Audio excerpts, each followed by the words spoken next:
Thank you so much for having me. So, welcome everyone to the call. In this particular session, I'll be taking us through Agile Ceremonies hands-on, using Jira, as well as Jira workflows and automations, right? It's going to be a really power-packed session. All right. So, in this session, I'm going to be using both the presentation and I would spend a lot of time on Jira itself because this is meant to be a hands-on session, right? I also advise that if you have a laptop or if you actually have some practical questions you want to ask and also do not mind sharing your screen to ask those questions, please feel free. Session is meant to be for 2 hours. We'll try and make it a little bit shorter, at least an hour, 20 minutes, so that we can have a lot more time for a lot of questions and answers from people in the audience. So my name is Derek Vinibu. I always tell people that I started out from tech as a software engineer while I was in medical school, doing human anatomy. After medical school, I switched to project management and then became a product manager. So I basically tested a bit of software engineering as a developer, front end, back end. I've done a couple of testing and I've played around with design here and there. And I have worked in a firm as a product manager, but all the job I did there was project management. So I understand when people say, oh, I don't know the difference between what I'm doing and what a project manager actually does. I've worked across a couple of startups and companies in the last couple of years. I think I'm going towards my fourth year now as a product manager. So I have a bit of experience, but I always love to learn from everybody. So please feel free to drop suggestions or things that I could learn from in the comments as well regarding whatever I say here today. So in today's class, I'm going to focus first on Agile Ceremonies using Jira, which is the first topic. And I'm going to spend some time going through every single ceremony in Agile, mostly in Scrum, which is really important for us in our day-to-day work environment. Second thing, we'll touch point on the development workflows. And I'm going to spend some time giving you hands-on experience and practicals on how to set up very good development pipelines or workflows, as I call them, on Jira between your different teams, engineering team, customer support team, things that would actually make life easy for you and easy for you handling your stakeholders better. After then, we'll now spend time taking a lot of question and answers from the team. So just to sort of like buttress what we said before, Agile is a mindset.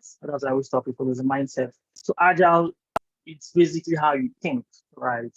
It focuses a lot on this rapid development style, right? Ensuring that you can actually deliver a functional application with focus on customer satisfaction, right? So it seems like a lot of big words, but the aim here is you want to build something. What is the fastest way you can build something, right? Focusing on having a functional product that can actually make your customers happy and satisfied. So this is the entire goal of Agile. You don't just do Agile, you have to be Agile, right? So you have to be Agile, you have to think Agile, you have to also practice Agile. It's a continuous thing. So you can't just say, oh, I'm Agile and that's it. You always have to show it every single time you work as a product manager, both in communications and also both when you document. Yeah. Now, the next thing I want to point out, and this is something that we talked extensively on in our last session on Agile, which we'll share the slides for, is Scrum versus Kanban, right? So these are like two major Agile frameworks, one of them being Scrum, right? And you can see that basically this Scrum allows you to move through a series of steps. Started first with the product backlog, and on the product backlog is basically where you have all your tasks prioritized, estimated. That's where you do the entire backlog and all that. And when you're ready to now move them into your sprints, you have to do what they call a sprint planning meeting, right? And then plan your entire sprints. And then you move on to the sprint backlog, which from where your team can now start working on them. Sprints could take normally ideally between 2 to 4 weeks. Some can even take shorter than that, depending on how fast you want to deliver value to your customers and for your stakeholders, right? And you always have your daily Scrum meetings. At the end of the sprint, you have what you call your sprint review. And once you're done with your sprint review, the end goal of the sprint is to come up with a full increment, which is the amount of work that has been done that cannot be added into the completed items, right? And after then, you then go into what we call a sprint retrospective. Let you try to understand and learn more about what did we do wrong in the last sprint, what can we learn from it, how efficient can a team become, and have a lot of action items for the next sprint. The aim is always constantly learning from every single team that's right? And then it basically repeats itself over and over again.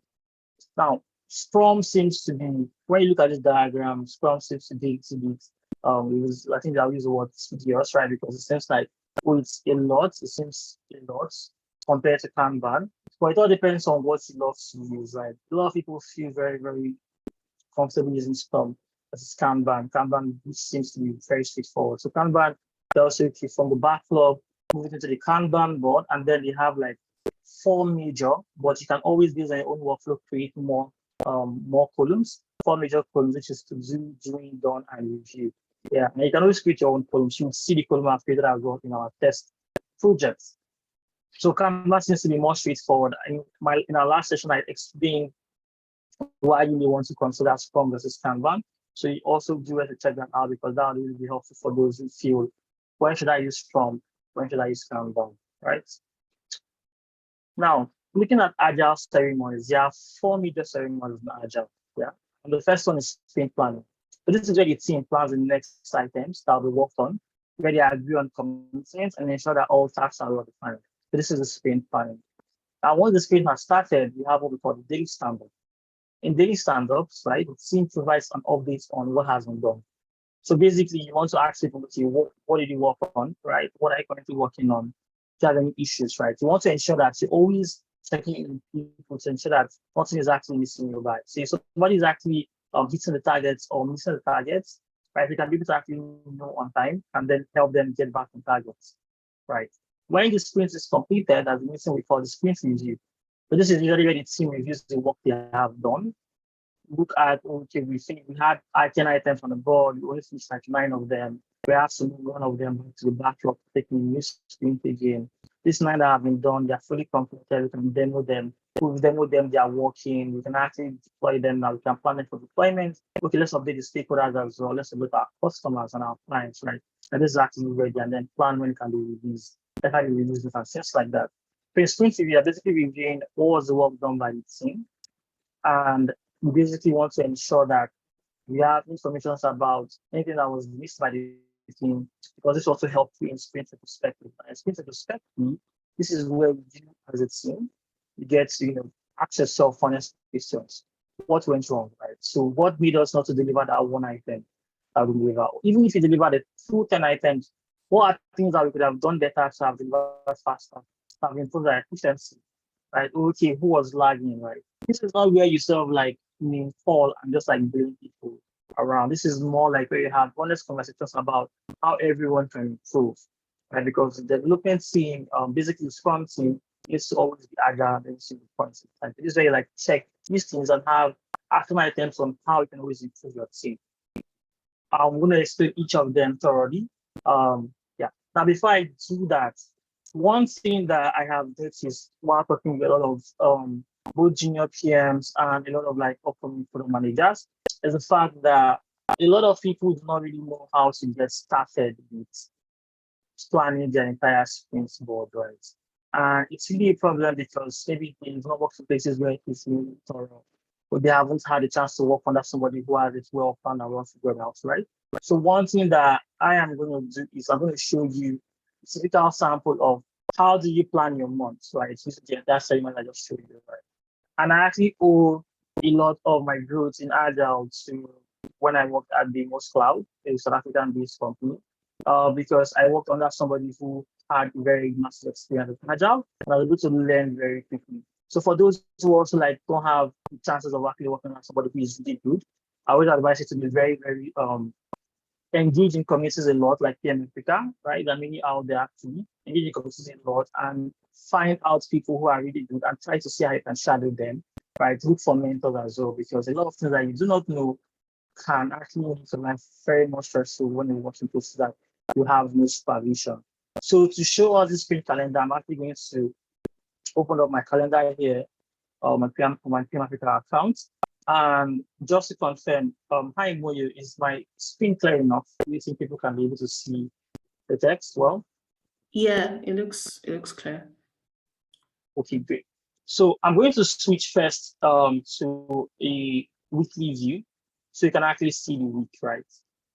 Now this is my typical week. And this is my start of the sprint, basically. So I start on the 27th of sorry, this is July 8th. Let me go to what.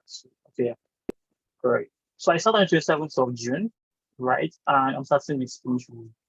Now we have a particular item here, which is the sprint review dry run. I'm going to explain that in a bit. Yeah. Now, this is my start of the sprint. This is the week I start my sprint. And the plan here is that my first meeting is meant to be the sprint review. Now, for each of them, I have also outlined who is meant to be in attendance and actually what to do in that particular call.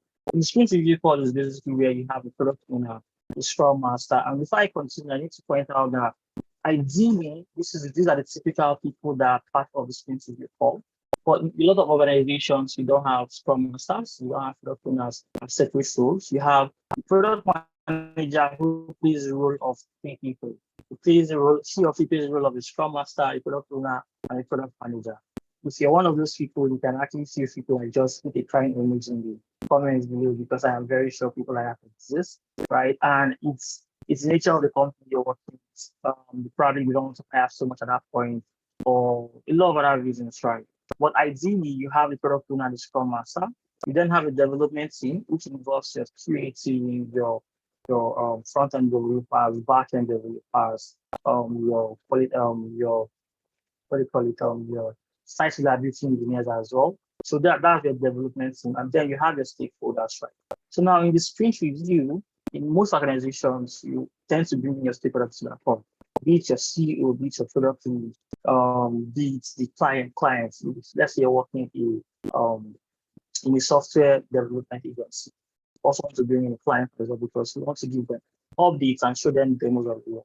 So basically what happens on this call is that the product owner or sometimes the product manager has to report the items that were in the backlog. So this got the items in the sprint backlog and say, okay, we actually completed 9 out of 10 items, right? And those are the items that are not completed when are completed. The second thing the next thing that actually happens as well is where the Scrum Master has to now review the same sprint reports, right? So there's a report called the sprint reports on Jira, also shows how that looks. I mean, not to get real data right now, but it shows how that looks basically. And the Scrum Master brings up the sprint report. This could also be the product manager doing this as well, right? Because she wants to now see how did the team move across the last 2 weeks or the last 4 weeks, basically. We want to see how it moves from step to step.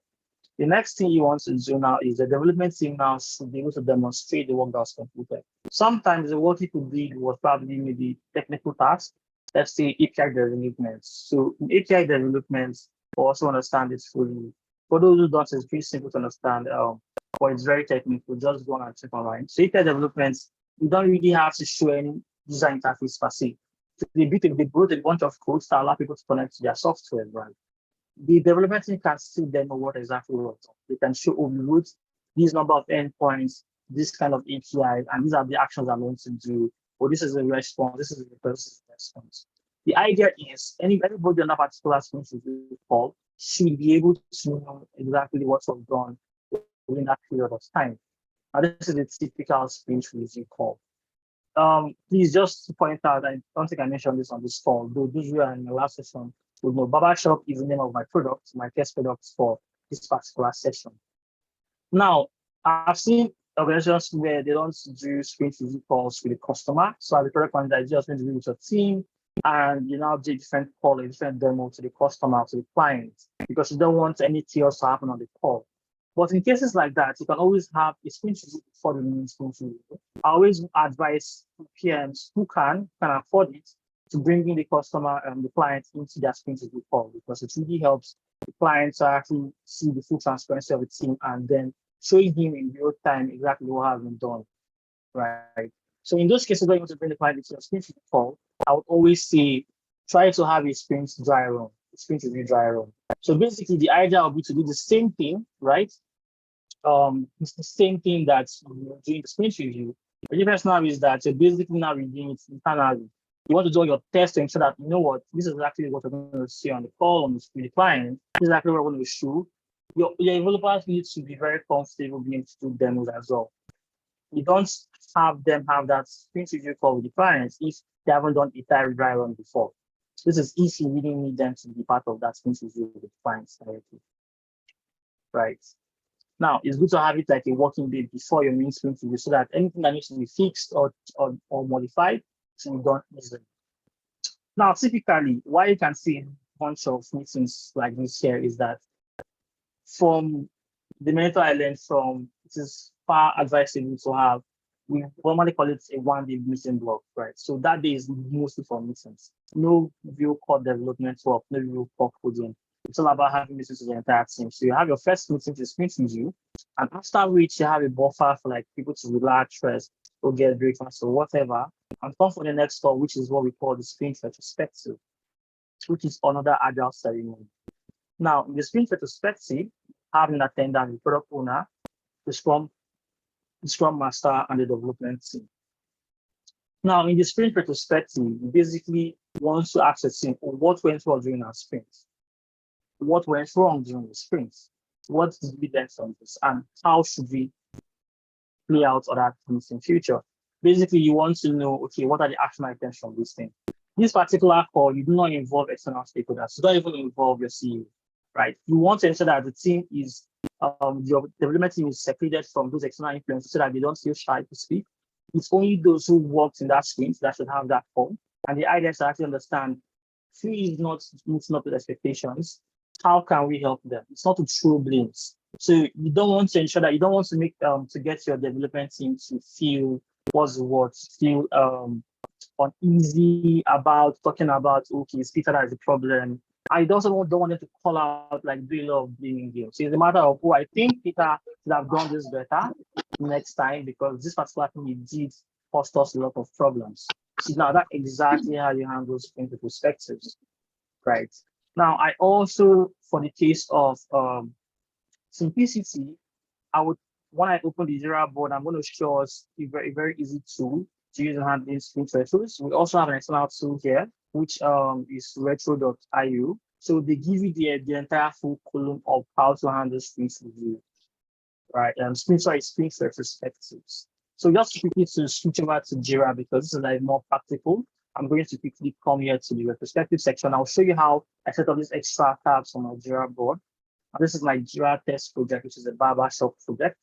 And you can see that in the sprint retrospective, I can basically just have my different folders, right? So you can see, what should we start doing, or what should we stop doing, or what should we continue doing, and what actions can be taken, right? You can name this or label this anyhow you want. And when you start your retrospective, this particular tool will help everybody to actually be able to join in on that retrospective and actually give their own feedback by typing directly. So it's not a matter of people have to speak, it's a matter of you ask a question and then people start typing the answers there, and then people will actually like upvote it. So maybe somebody says, okay, what should we start doing? We should, let's say I want to say we should start having shorter stand-ups, right? Maybe as a developer, I feel like it's really stressful that we have stand-ups that take almost 1 hour. So let's start having shorter stand-ups, right? Someone can actually come and leave a comment down here, or even come and even like my comment I did, or even like say, no, I don't think that this is actually correct. The team wants to engage in healthy conversations at this point, and then I move to the next column. Yeah, so this is very straightforward to use. Other tools that I know that Retro.io does it perfectly, but they're also a paid tool. So you can check out which one works for your team best and actually try to use and actually adopt it. The next agile ceremony, which is very important, is the sprint planning. So now you can see that I have two meetings here. I have the sprint planning 1 and sprint planning 2. I'm going to explain why. I try to always consider different organization workflows because I've worked in a lot of places actually that have had different styles of working, from both high-paced and fast-paced companies, bigger, larger companies, like very small startups. I know that things are done differently in different places. Now, in companies where you have, let's say, engineering team, you have engineering team, engineering manager, you have a lot of hierarchies, yeah, and you're not the only one that actually just like talk to the developers. You have to talk to somebody else, maybe the manager, talk to the developers themselves. You want to have your sprint planning into like 2 sessions, right? The first session is between you, the development team, and the scrum master as well, or you and the development team, which also involves the developers, site level engineers, QA testers, and then your engineering lead. And you want to actually do a couple of things. The first one is to define the sprint goal. So what exactly is the plan? Now, ideally, I always advise, what's it called? I always advise product managers to always have a pre-planned meeting So if it's only you and the general manager that is like the head of that particular team, always have a call with the general manager. Talk about, okay, this is what I think we should focus on next 2 weeks. Be on the same page, right? Because you really want to know, okay, there are technical dependencies that may make this particular goal impossible or not feasible. Right? If not, you're going to end up being the person who feels like, well, I'm the boss, I can tell you what to do because I write the tickets and then your developers don't deliver and they have a mess of sprint reports. Yeah. Now, once you have this particular pre-plan meeting, when you come to the sprint planning call, the first needs to define your sprint goal. And this is not like in order of like priorities, this is like my own assumptions or my own suggestions. You can feel free to add anything or any modified thing that you want to add to how you handle your sprint planning sessions as well. So the first thing is to define your sprint goal. The next thing is actually with the backlog items, right? So you would find out, and I'm going to just like share my screen again. Now you would find out that when you're using the Scrum style of handling Agile, you'll always have 2 different sections, right? Or more than 2, depending on how many sprints you're running concurrently. And that's very possible. I'll talk about that later on. You have the sprint backlog, which is this, and you have the main backlog, which is this. When you have no item in the sprint backlog and no sprint backlog there, you see a sign telling you, oh, you have no sprint backlog, start a new sprint. Now, this is the product backlog, this is the sprint backlog. The idea is that you need to move items from this particular product backlog up here to the sprint backlog. That's how you handle, like, that's how you basically like start taking the time at items you want to use. Now, for you to be able to do this, every item has to meet what we call the definition of ready. If it's not ready to be picked up, it can be moved there. I'll talk about this clearly when I talk about backlog grooming in a bit. Right. Now, back to the sprint planning one. Also, you have to examine your team availability. One thing that I had to learn the hard way how to do was before I start doing sprint planning, I have to check who is not going to be available for the sprint in the next 2 weeks. Who's going to be available? Who is out on sick leave or who has a vacation fixed for the next 5 days? I want to ensure that I can actually be able to tell myself, okay, I have 4 engineers out of 5, or I have 4.5 engineers out of 5, right? So maybe somebody is going to be off for like 1 week, and this is a 2-week sprint. So for 1 week, it's going to be fully off. It means that I don't have up to 5 engineers. I actually have like 4.5 because something that is in 1 week. Sometimes I just want to consider things like the strength of engineers. If you have somebody junior and you have other senior, you want to say, okay, I really do not have strong people to actually make my team like complete seniors. So instead of saying I have 5 engineers, I want to say I have 4.5 engineers because I want to give my junior half of the strength or whatever a senior will pick. This is really important because this helps you to gauge what amount of work and how many story points you can do in the sprint. Right. This is really important for you as a product manager. The next thing you want to do is establish your team velocity. What's velocity? Basically, when you estimate your tickets in story points, yeah, and your team starts and you start planning your sprint backlog by putting items from product backlog to your sprint backlog, you find out that you want to ensure that the amount of work that your team can do that particular 2 weeks is enough. But how do you need it enough?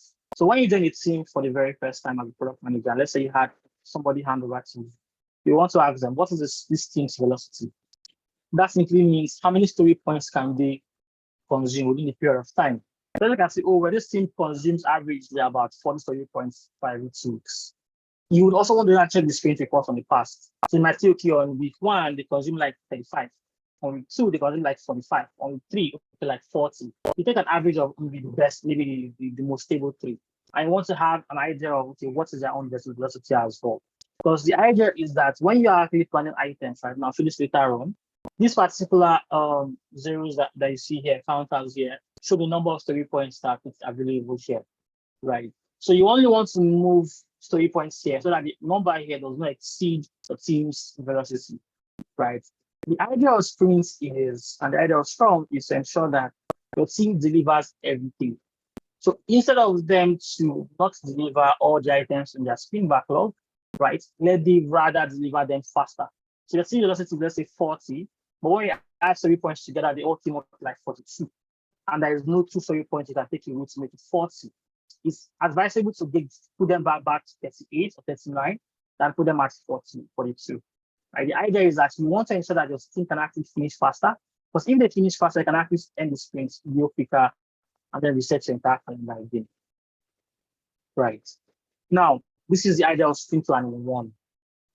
Now, sprint planning 2 session, it's a different kind of session, right? And this, like I said, is not compulsory. Most people do sprint planning 1 and 2 in the same sprint planning sessions. I think by the 2 session, you don't need the Scrum Master if you have the Scrum Master and the product owner. It's just basically you and the development team. And the idea is it's being led by the engineering manager. This particular sprint is used for a couple of very important things that are important to you if you have a very massive technology stack you're using in your company. The first one is in case there are some tickets that are not broken to subtask.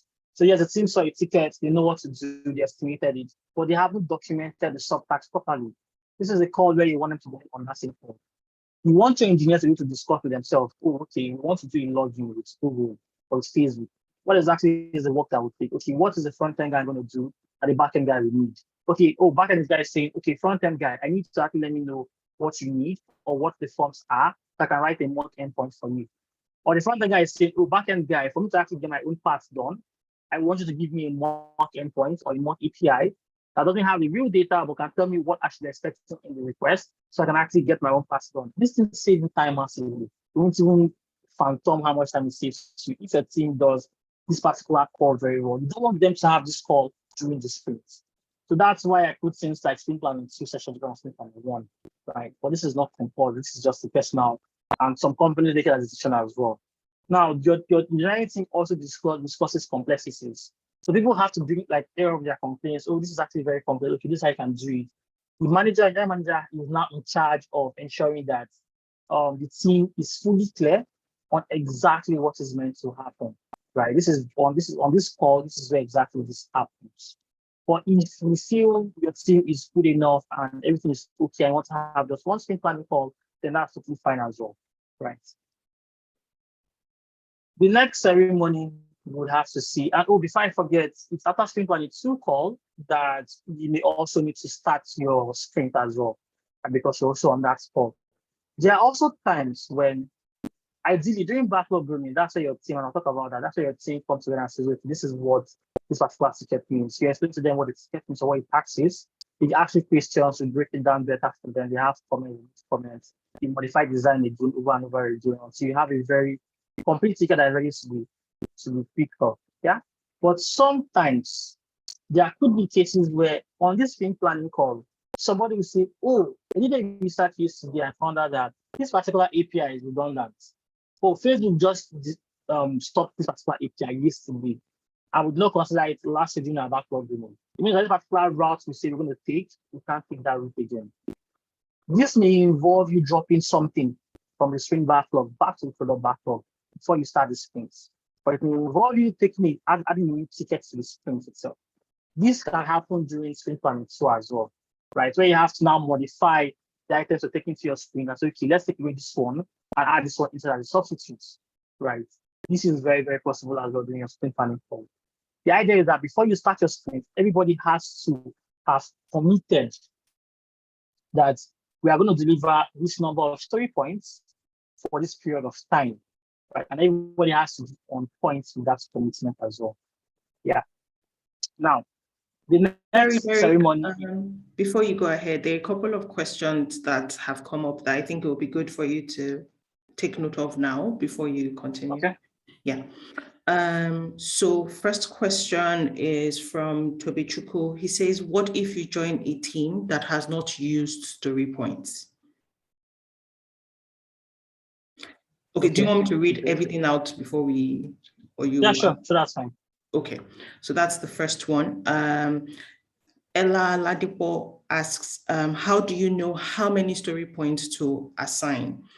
And then Tobichuko has a follow-up to that. How do you determine their velocity? So that's, how do you determine the team's velocity? And there's another one here from Basil. Does design happen during the sprint or before the sprint? How does the engineer know the story point to pick when the design hasn't been created? And Faluta Akin Boale, when do you assign tasks from your sprint backlog? how do you determine which task to assign to a particular developer since you don't know much about technicalities? And I think the final question for this section is what happens when after sprint planning 2, they realize that some tasks have been underestimated and the sprint backlog needs to be realigned? Okay, great. So that's actually a lot for like this short period of time. But I mean, that's why we're here, right? So I think about 6 questions there are going to be answered when I talk about backlog running. So I'm going to share them. So if you ask questions about assigning story points, developers who don't know how to use story points, design being available during sprint black and grooming, those things are going to be covered here in this backlog running part, which I'll do very soon. But I'm going to take a question which asks about being able to, I think it's velocity, the person asked about, right? Yeah, how do you Maybe that's determine their velocity? How do you determine your team's velocity? Yeah. Okay, great. So I actually explained that. So when you join a team, so let's say you're working with a team, right? First of all, to do that, they must have used story points in the past. Yeah, they must have used story points in the past. That's the first thing to do that. Now, there are cases when your team have never used story points before. So let's say you, after this session, you're like, this was really awesome. You take the recording, you go learn it, we don't like. So you know what? From next month, I want to implement story points in the team, which is really perfect, actually, right? And you want to do it for the first time. So I don't know if this is like a rule somewhere, but what the person I learned from told me, the mentor I was with for a couple of months told me, there's what they call a safe story point. So you give a safe number to everybody. You assume that, okay, right now I don't know that story points, but I want to assume that each person can at least deliver 4 story points per sprint. So if you have 5 people, they can deliver 2. So you're giving them the smallest number. You don't want to give them something large. The idea is that if you use that pseudo number and work with them on the first sprint, you'll find out if they can finish on time or if not finish on time. So let's say it's finished for 2 weeks and say, okay, I'm going to give them pseudo story point of 20, like 4 per person, and there are 5 people. Yeah. And it's for 2 weeks, but it's finished in the 10th day. You can calculate that, okay, the next sprint, let me give them a story point of 30. You give it to them and they finish in the, let's say, the 12th day. Like, okay, the next sprint, let me give them something of 35. We give them and then they don't finish 35 in that's 2 weeks. You try it again. So you try maybe 32. You want to get to a point where for at least 3 sprints, you have very similar numbers. Yeah. So that means that it's stable. So if they keep hitting 32, 32, 32 for 3 consecutive times, or 33, 32, 35, you can take an average because they are very close. Take an average and then find out what is the average story points you can hit. Now, with time, your team also gets better. And as they get better, you want to ensure that you can gradually increase that story point. So sometimes, after a couple of months, your team starts doing the story points in maybe 7 days instead of 14 days again, right? This means that you can actually say, you know what, let me add like maybe 5 more, 6 more. Let me add 2 to everybody's head and see if that would make them still deliver well or make them have a spillover, right? You're always going to be learning from the team. So that's why the sprint report is really important for you as a product manager, right? Because you always have to be learning from the team as time goes by, right? So that's on velocity. I think someone asked something about, when you find out that you need to move a ticket during sprint planning. Yes, if you discover that you need to move a ticket during sprint planning, please remove it because it's not important. It's not needed to pick it there. Sprint planning call is where you plan what you're going to work on. So if your team is very confident that this particular thing, right, cannot be finished in these 2 weeks. First of all, you shouldn't even get to a point where you have its sketch or a task, right, that is so big that it can't be done in 2 weeks. That's why if you look at the rules of writing stories, they always tell you it has to be very small. It has to be small to the point that it doesn't take the developers a long time to work on it, right? I think the rule of thumb I've always used has always been it has to be so small that they can actually be able to get it done in less than 2 days, right? Which is basically in less than 12 hours, right? So I assume that each developer spends 6 hours a day working for me. So in less than 12 hours, they should be done with it, completed. And done doesn't mean from progress to QA, done means from progress to QA, tested, and it's completed. Right. So the ticket should be that small, but have enough value to be part of the entire sprint itself. right? So I think every other thing I'm going to talk about them in backlog grooming, right? Well, I think that should be fine now. So let me move on to daily stand-up, then I'll move to backlog grooming, and then we'll have a normal QA session where I can now ask more questions if there's anything I missed again, right? After that backlog grooming part. Now, daily stand-up, this is where you have the product owner, the scrum master, and development team together on a call. I have seen companies that do stand-ups for 1 hour. If you work for that company and you're on this call, please, it is not the right way to go. So I'm going to explain that stand-ups, right, typically come from the word standing up and having a call. The idea is that if you can't stand up for 1 hour, why are you doing the stand-up for 1 hour? Stand-up calls are not calls where you get to elaborate on problems or you fix bugs. No, it is not ideal. And I'll explain.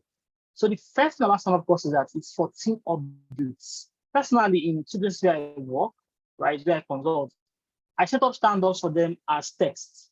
So don't even jump on calls, right? So the people that report to the product manager there doesn't jump on calls, right? So what happens is that we have like this Slack integration and people just give their updates every day by 9 a.m. The idea is that it should be a very quick update that tells me what exactly did you work on this today? What are you working on today? And do you have any problems? But if on the stand-up someone says, oh, I worked on this yesterday, or today I'm working on this particular one, and you feel like, oh, this thing you're working on is the wrong thing to work on, considering this particular dependency that exists, right? You thought that listen, okay, let's have a call after this call to talk about this thing you want to work on so you can actually have a different focus. Always schedule follow-up calls after stand-up. The idea is that you want to ensure that those who have reported and they're okay can go back to work. If not, you take them on a call and they're not doing anything for that next 45 minutes, right? So every extra communication should be put on a different call. There's also what we call temperature check. So once in a while, I used to do it back then, twice in a week, right? So you want to check how is the team moving. So you want to check the reports and say, okay, how are we currently moving with our burn down charts, right? And I'll talk about burn down charts in the reporting session we have. Now, you want to find out how is the team currently moving? How are they taking away tasks from the board quickly? How are they getting it done? And can we be able to meet up our 2 weeks deadline for this sprint? It's really important because the Scrum Master is the one, and in this case, sometimes the product manager, who is the Scrum Master, in double roles, is the one who should motivate the team and get them to always be agile and moving really quickly, right? And you'd also get to see that as well. So that is for daily stand-ups. Now, backlog grooming is a very important meeting, a very important session. It's not typically part of the Agile ceremonies, but anywhere you read about ceremonies, people talk about backlog grooming because it helps you as a product manager to be aligned properly. I've seen a lot of companies that don't do it and it causes a lot of problem for them along the line, right? Now, what is backlog grooming? So think of it this way. Imagine somebody tells you, oh, I have a job for you, and you don't know the job at all. And then he says, come to my office and he says, this job, you're going to start it today, right? And this is exactly what you're going to do. You had no time to plan. You had no time to even research if you can get it done or not. I mean, you will not like it, that, right? Now, backlog grooming saves that problem from the developers. Beforehand, you have to always clean up your backlog. Now, in my other session, I know I highlighted the things to do in backlog grooming and why it's really important because I talked about writing user stories. In this section, I also did that same thing as well, just like do a recap for those who are not part of that session. But if you can, please watch that video, you would love it as well. Now, let's look at the typical tickets. Now, in the last session, I also mentioned how you can make life easy for you by ensuring that you can always have a template for writing user stories. This template can be set up on Jira. So whenever I create a new story, it'll actually preview the entire template for you, right? And then just want to modify the text. Now, the typical Jira tickets could have user story, that's criteria, and then other extra things you want to put there, notes, link to designs, stuff like that, right? Now, this is the story that a ticket I have written, which I'm going to use my sample here, and I'm going to open it on a new page so that we can all see. So before I continue, hi Moyo, can you confirm if you can see this new screen? Yes. So that's the Jira ticket screen, right? Users should be able Yes. to begin their registration. Awesome. Great. So we have a typical description, which is as a visitor, when I open the mobile app, I should be able to create an account to access the app. And then we have a couple of criteria. Now I talked about different stuff about account and criteria. I like being very straightforward and very simple. So I break my own bullet points straight to the point. I don't like stress because as a product manager, you write tons and tons of tickets. Trust me, it is not fun. Right? It's not fun. Now there's what we call definition of ready and definition of done. In that session as well, I also talked about how we can actually use a checklist app that I installed on Jira from Jira's marketplace to help you always create this particular thing and always fulfill it in all your tickets. Yeah, please check that session. It would really help you. Now, your ticket has to, so as a PM, right, I have told myself, okay, there are rules that my ticket has to meet for it to be ready. One of them is the design specs has to be provided. It has to be a small unit of work. It must have certain criteria that are approved by the dev team. If there's any technical subtask that needs to be done, it has to be created, right? The testing requirement has to be agreed upon. So the QA people should have written the requirements of particular tickets, and the developers have to agree that, okay, this is the testing requirement to test this ticket when to be completed by them. We also have to agree on an estimation. So how many story points or how many hours, right, depending on which one we're using. And then there has to be no unresolved consent. Everybody has to be okay in this particular ticket. And during backlog doing calls, right, you want to have that calls as periodic as possible, right? So if you look at my template, you find out that my calendar, you find out that we have a backlog doing calls every Wednesday. Sometimes the backlog may be groomed already that you don't need to have a call. That's fine, answer the call. But as the PM, you know that you always have to plan ahead of time. So even if you're thinking of something in the roadmap that okay, this might be something you might do in the next 2 months, put it there. It's always good to ensure that your backlog is groomed to the point where you have enough tickets for the next 2 sprints. So even if you don't do backlog for the next 4 weeks, you have enough tickets for the next month. That's always a rule of thumb, right? So that you're always organized. Don't take it by surprise. It makes life easy for your PM. Now, when you're doing your tickets, right, the design has to be available. So you're able to share your screen, or ask the designer to share that screen, walk the team through this particular design, which is this one, right? The second thing is that the team has to agree that, okay, this work is actually small enough to make sense or to provide value and still okay enough to not make them spend so much time on it. So it doesn't have any dependencies that exist somewhere else that just makes it not functional to the south and sprints. Once these things are done, you have to always check this list. This helps you to understand, okay, am I done with my checklist for it is ready? So under the title of if you're not ready for a story, if all these are not checked fully, you should not be moving to your sprints. That's the idea. This helps you, right, to have a good process. And trust me, it helps your stakeholders. And not just respect you more, but with time, you can also like ask some more money because you're doing things cleaner and the developers actually will love you. Always happens. The next thing is acceptance criteria.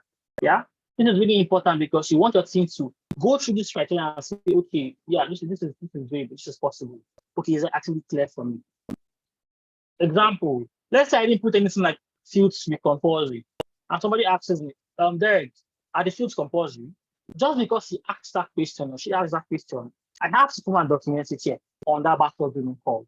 So this is a call where you have your tickets already written out, you have your basic user stories and criteria written out, but you're going to do a lot of modification on that same call, right? You want to ensure that every single thing that makes sense to be documented should be documented, whether it is directly on the ticket or as a comment. Because whenever a dev picks up a ticket, they should know that everything they need to work on a ticket is on that ticket.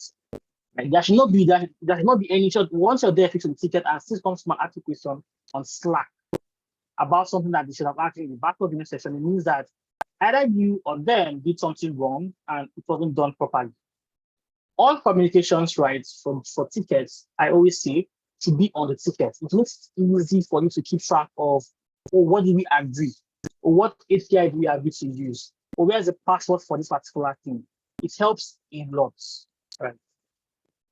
Once they agree to certain criteria, they also have to mark it down. Technical subtask is really important because this particular ticket now may involve, let's say it involves front-end implementation. So you to add a child issue, you add one there. So you could say, okay, this is front-end implementation, right? Let's say it also involves an API consumption. So maybe it involves the backend engineer to write an API that would allow registrations go through. So you also put it there as a subtask as well, right? API development for registration endpoints. That could be subtask. The aim is that you want to ensure that if this particular ticket pushes across both front-end developers and back-end developers, it is organized properly. Because you cannot assign tickets to two people. It has to be assigned to one, this particular ticket, but you can assign the subtasks to two people. So if I create on that one now, say build the registration endpoints. I say API ticket, right? I can assign this ticket to somebody else and this one to somebody else. So it means I know when it might find that two developers are responsible for this particular entire completion, right? So this breakdown is really important in backlog. Sometimes because of time and everything, you not break down thoroughly. Sometimes some developers may not be really present, which is not a good thing. We'll talk about that one as well, right? This has to be done well. Now, the next thing we have is we have testing has to be agreed. So your QA engineers, if you have any, has to agree on the testing. Sometimes you don't have QA engineers. As a product manager, you're the scrum master, you're the product manager, the product owner, and the project manager, and then you're the QA person. I've seen it happen a lot of companies, right? So you have to be the one to actually test the tickets. What I would advise is just ensure that your criteria are documented thoroughly. Because when you want to test the ticket or test a particular work, you want to check criteria. They do this one, yes, this. They do this one, they do it as well. Right? It's not pretty, but based on our space that we currently are in this particular industry and country, I've seen it happen a lot. So just trying to guide you against that. And now we'll come to estimation. Talking about estimation, I also brought in a tool, which I'm going to talk about now, which helps you to estimate properly. So how do you do estimation? And people ask that a lot as well in our last sessions. When you want to estimate your work, first of all, understand that we have two types of estimations. We have estimating by hours and estimating by story points. Those are the two major ones I know. Probably me that with others I don't know. Now by hours is where your developer say, okay, this is going to take us like an hour or 2 hours. I always say that when it comes to research work or spike or technical task, right? Maybe subtasks, I always say number of hours estimation is perfect. But when it comes to user story, main story itself, never allow them to do estimation based on how long it will take them. It is never ideal because it's never correct. It never helps you in any way. Estimation should be on complexity, and I will explain. So let's look at a way to estimate, right? Let's do some hands-on right now.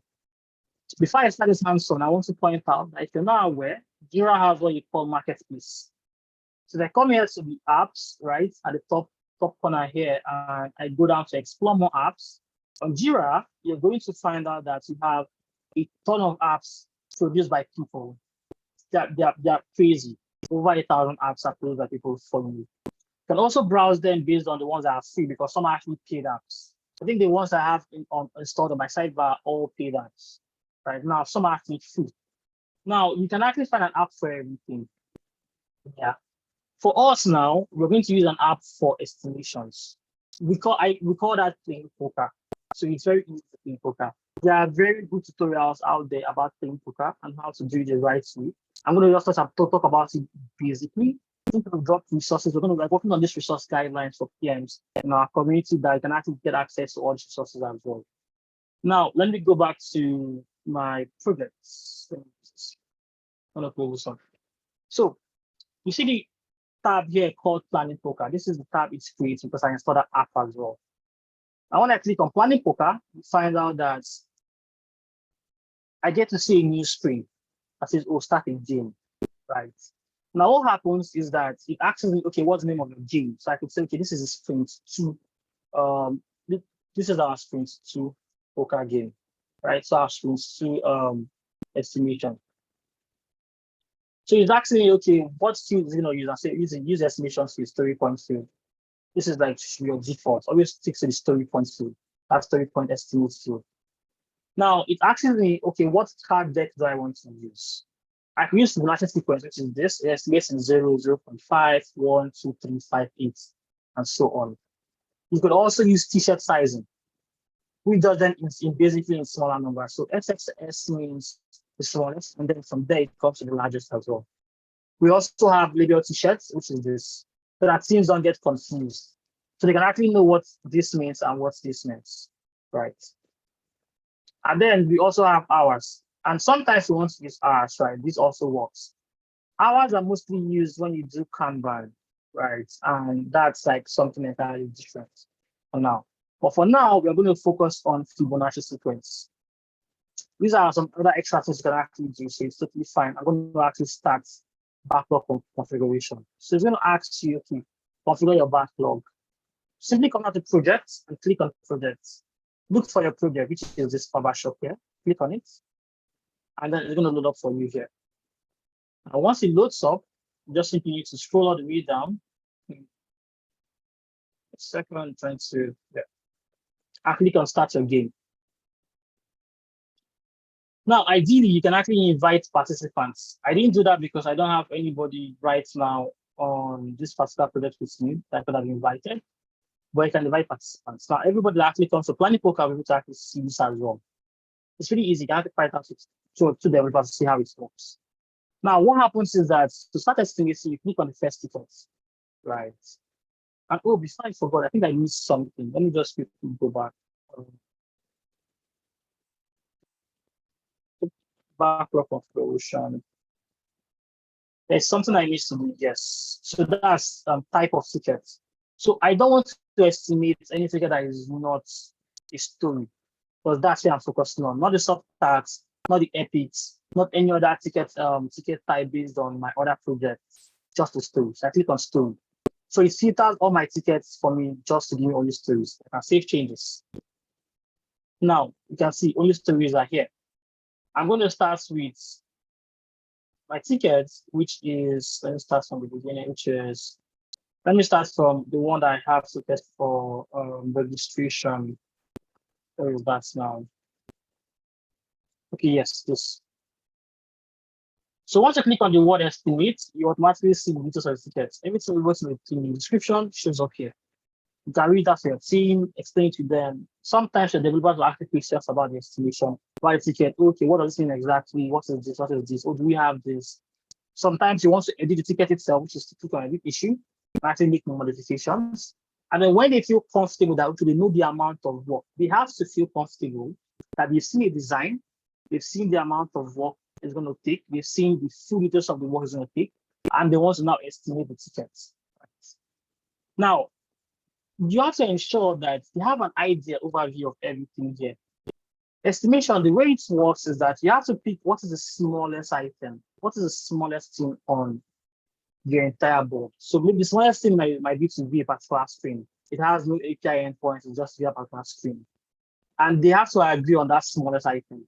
Please don't forget that after this it's also good to watch something about playing Planning Poker so that you have the full details of how it works. I'm going to make it in summary so that we don't spend so much time. Now, once they pick that smallest item, right, they're estimating this particular ticket BR13 based on how complex is it compared to that small item. Now, the smallest item has the smallest number, which is 0.5. So if somebody says this is 2 times complex than that smallest item, then this gets this ticket storage size of 2. Somebody could say this is 3 times as complex. This doesn't mean 3 hours. I have seen developers make mistakes by exchanging complexity with number of hours, right? So it's really important that they always ask themselves, how complex is this compared to this? There has to be a comparison to that smallest ticket already picked. And someone will say, okay, it's twice. And they all say it's twice. Now, they don't say it by talking on the call. They say it by clicking on their own choice. Nobody sees the other person's screen. So once someone clicks on this, it shows up here for you as a moderator. It shows what you picked. You see. Sometimes you can have someone pick 3 times, someone picks 2, someone picks 5. You don't just say, oh, you know what, I'm going to take the highest number or the smallest number. No, everybody has to be on board. Sometimes you can have the front-end engineers. Maybe it's not a front-end work. And the front-end engineers are like, okay, well, I want to go with what everybody says. They could decide to actually pick something else. So they could pick maybe question mark, meaning that they don't want to estimate because they don't really know what it entails, right? Which is totally fine. Now, when people have picked different numbers, you want to ask those who picked higher, why did they pick higher? And those who picked lower, why they picked lower, right? This is exactly what happens. Because you want to know if everybody can be on the same page and have the same number. So someone picks 5, they'll say, oh, I picked 5 because this API you want to use, I used it before, 2 weeks ago. And this is what it entails now. And the person who feels that, oh, this particular thing was low, I will say, oh, I didn't know that. I actually agree with you. Exactly that stuff because of what you just said. You want your entire team to be in consensus. And then once they are, you now find the number that people have agreed on, you type it here, and then you save estimation. Now, once it does that, automatically it goes on the next ticket for you out of priority. This is how you can do estimation with your team. Don't forget that everybody has to be on board, right? So you can try it out with them by sharing game with them, and they can actually join to actually play this particular poker with you. Now, this may take a while. So I normally put my backlog gaming sessions to about almost 2 hours. Sometimes an hour 30 minutes, depending on how much work we want to do. The goal is not to finish up 50 tasks. No. The goal is to ensure that every single thing estimated and gone through, the team fully understands what it entails and they are fully on board with everything that's available. Some tickets may not be ready.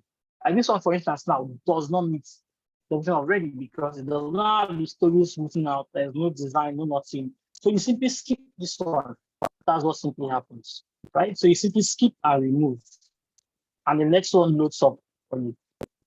You see, until you're done with the ones that are fully done. So what this particular app does is that it goes through your entire backlog and brings everything up, right? Because you want to estimate only the things that the developers feel are fully ready to be estimated. Essentially, is always the last phase. If they leave comments in terms of, okay, to estimate this thing there, we need to understand more about this and this, or the design should be modified for this. Let's say the design looks like. Drop a comment there so that you can actually know that, okay, we need to actually get this design done and completed before the next estimation call or the next approval process next week. This is really important. Now, when you're done, you simply click to finish your game. And all the tickets that are not estimated will still be in the backlog, right? Now, I'm going to finish my game. I'm going to go back to Jira. Now, this is my backlog, and you can see that the ticket that I estimated to is showing up here now. So tickets that you've estimated will always show up as a number here. Planning poker makes it very easy for you to collaborate with the developers easily and flawlessly right on Jira.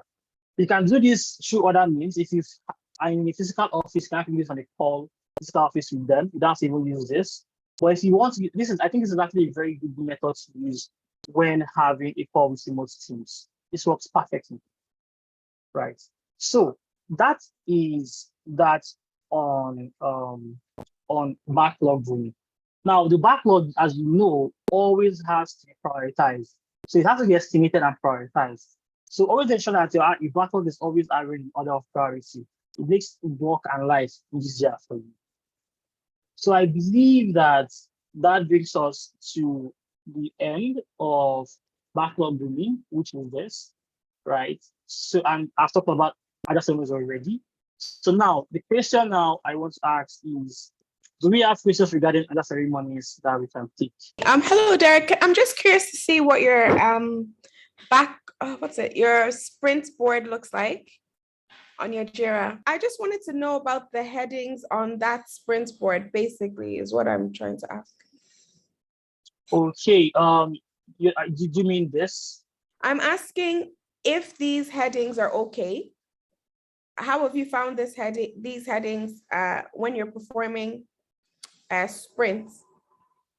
You know, different people have different headings to deal with the flow of work being done. How do you feel about these headings? To do in progress, blocked, in code review? That's my question. Yeah, so I'm actually going to take that in the next few minutes because I actually have a separate session now on the workflow. So we call it the Jira workflow. So you actually get the answer in that Jira workflow, definitely. Thank you. So this is from Olamide, and he's asking how bugs get estimated. Olamide, so the thing about bugs is that it all depends on the nature of work that needs to be done, right?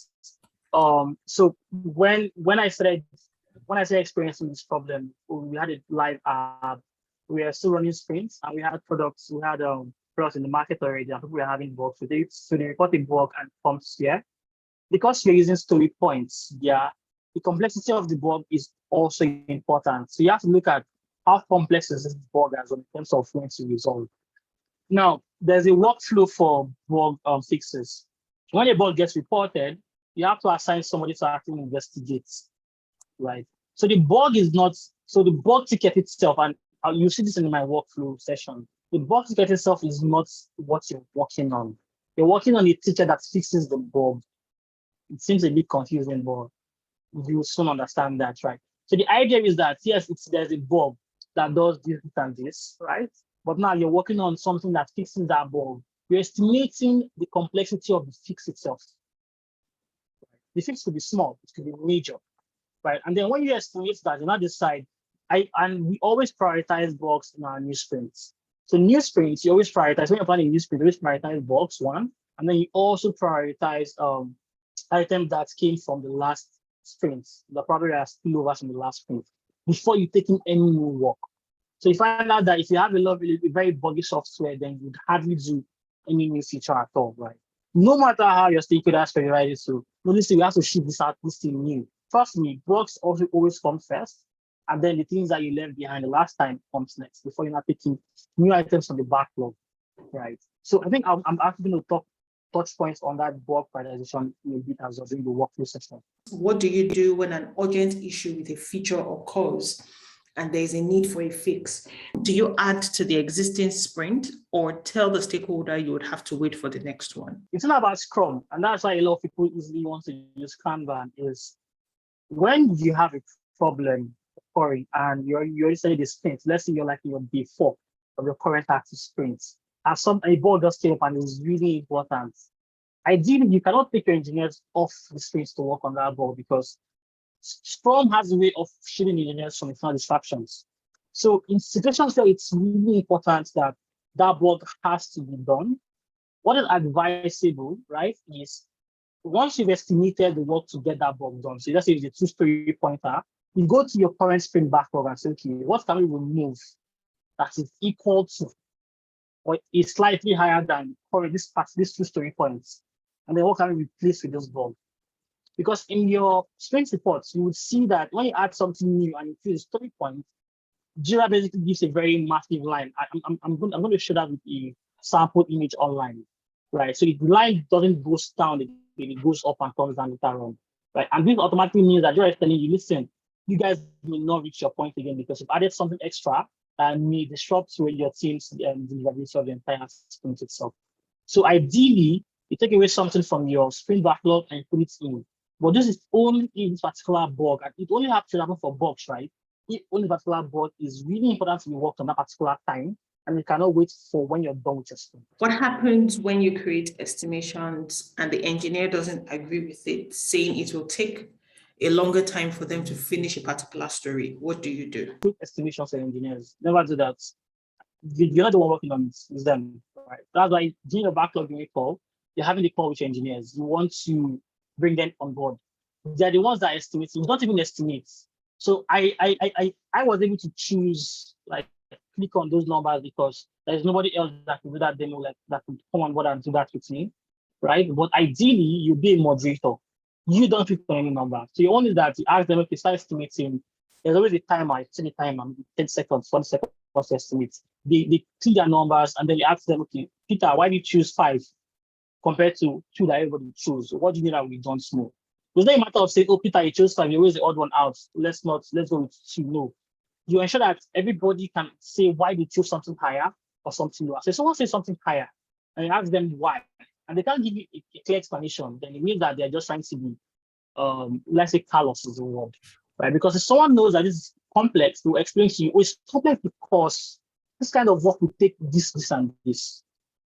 And you want to have those who chose 2 to defend why he thought it's not that tough. Because you want to ensure that everybody understands why they're estimating that particular number of complexity. It's not about, I just feel like it's 2. No. It's about how complex is it, right? And they can actually defend what they see. You see, that's the essence. How do you determine which task to assign to a particular developer since you don't know much about the technicalities? This is not your work to do, right? And it depends on where you're working. You don't particularly assign tasks. So let's talk about tasks based on skill sets. We have a front end and back end task. So if it's very clear that you know it is a front end work, which means something that does the user interface and integrates APIs, or this is the back end work, something that does the writing of APIs and consuming other APIs from third-party providers, right? That's very easy. And let's say you have 2 front-end, 2 back-end engineers. It's very easy to just give any tips to anybody. But ideally, you don't share the task. So the idea of a Scrum team is a self-sufficient team, a team that a self-organizing team, right? It's not people you're dragging along with like ropes and chains. People that should be mature enough to actually work on their own, right? And work with each other, collaborate. So the aim is doing your sprint planning call, and that's why I have a sprint planning too. If you have like an engineering manager, on those calls, you talk about every single thing. I see people say, okay, I can do this one. Oh, I have experience with API. Let me take this one instead. But the team doesn't assign their tasks to themselves immediately, because you want to ensure that people can only take what they can work on and go to in progress. And I'll show that in workflows as well. Go to in progress, and only when they are done with that item, they're gonna pick something new. Because you don't want someone to say, okay, I'm gonna do this 5. And somebody else is like, okay, I can do this 3. And they're done with the 3, but the guy doing the 5 is still done on the second one. The other guy doing the 3 has to wait until it doesn't make any sense, right? You want people to like pick as they are done. So it's more like you're done, pick, move, go back, pick again, move, go back, right? But in cases where you don't have an engineering manager or engineering lead that can actually like, say, okay, no, I think Peter should do this one because I think Peter is more proficient and things like that, right? Ideally, you want to ask them who wants to work on this, right? Because everybody knows that, and they should know that once they're done with something in progress, they're meant to go to the board, go to the to-do item, and in order of priority, fix the next thing they can work on. So it doesn't matter if this back-end thing is stuff. They are an engineer. Except they say, okay, Peter, I can't work on this one. I think they have more experience. Let me take the second one after it. That is not dependent on it, right? Because I am better with that one. And they can collaborate together as engineers to decide who picks what and who doesn't pick what. But it's not your work to just estimate and give to them.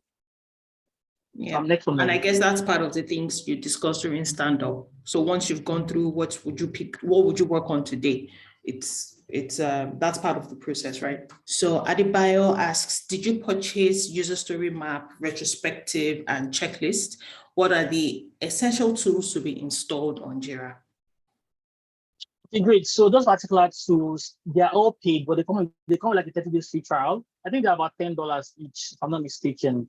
I didn't pay for them for this session. I think I just installed them like 2 weeks. So I have like 30 days free trial with them. But I do pay for user story map and checklist. The checklist is free, totally free. I pay for user story map, right, on my current company, right? I use it actually. It's like $10 a month. But it's the headache and stress it saves me. It's nothing compared to the money I spend, right? So I have to pay for that one. Yeah, and there are a lot of apps. There are actually free versions of these things. But you see like a lot of options for like say user story mapping or many options for like planning poker that are even free. But I went for this particular brand because I actually love what they had and felt like they had a lot more than other competitors that are out there. So also there are free ones I haven't seen, but I haven't like bothered to go and check. So Basil asks, must you add a bug to a sprint? What if it's something that needs to be worked on immediately? For example, transfers not working. Shouldn't there be support engineers constantly working on bugs that affect the user experience in real time? yes, so this is also important, and this depends on the workflow setup. So there has been cases where I have kept an engineer outside the sprint. So we had like that company had like about 9 engineers working on the product, right? Like, and during one of the sprints, I kept one outside.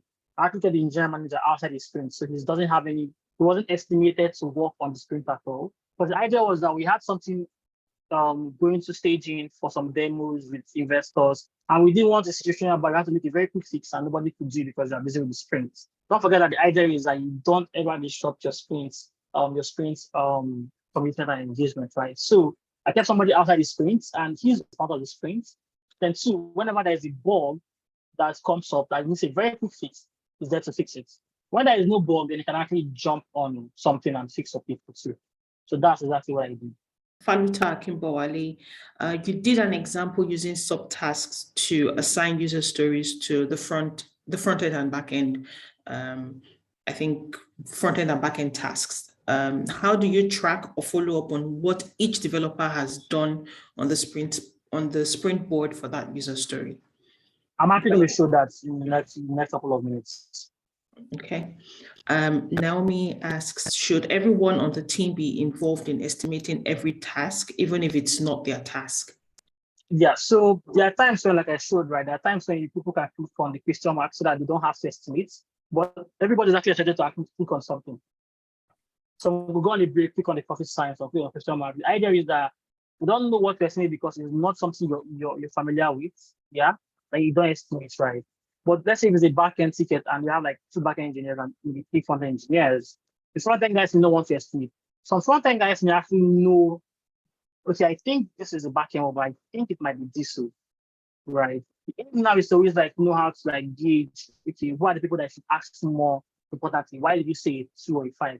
So the backend guy that says is a 5, and the front-end guy says it's 2, right? What's the estimated? You want to ask the front-end guy, okay, what do you know that this guy is saying this is the area I do not know?